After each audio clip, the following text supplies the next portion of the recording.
पसीना आने लगता हो, घबराहट होने लगती हो, एकदम तुरंत घबराहट हो जाए, चाहे दिन में हो चाहे रात में हो, घबराहट उत्पन्न, तो उसके लिए ध्रुमावती माता का नाम लीजिए और ध्रुमावती माता के नाम से गुड़ की 7 टुकड़े कर लीजिए। गुड़ की जो बट्टी होती है उसके 7 टुकड़े कर लीजिए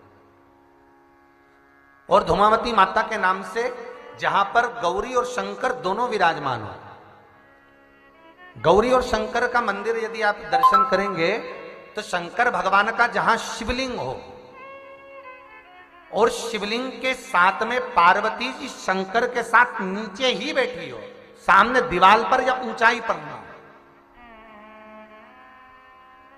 आपको पहले कहा था शंकर जी के शिवलिंग का आपको कई बार दर्शन कराया। एक विष्णु शिवलिंग होता है, एक डमरू जैसा शिवलिंग होता है जिसको बैठकर पूजा नहीं जाता, जिसको खड़े होकर जल चढ़ाए। एक शिवलिंग होता है जो जमीन पर ही रहता है, जिसको गौरी शंकर कहते हैं हमारे महाराज। तो गौरी शंकर का स्मरण कर कर, उमा महेश का स्मरण कर कर, जो शिवलिंग जमीन पर हो और पार्वती जी भी जमीन पर ही स्थापित है,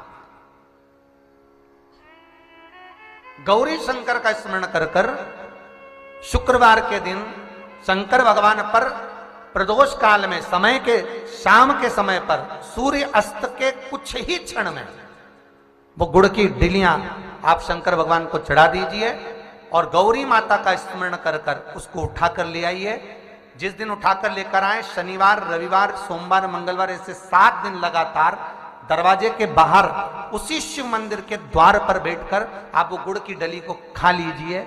महाराज, जिंदगी में कभी घबराहट नहीं हो सकती, सिर दर्द नहीं हो सकता, बेचैनी नहीं हो सकती और पसीना नहीं आ सकता घबराहट के कारण। रात को चक सो आनंदमय, पर गौरी शंकर होना चाहिए।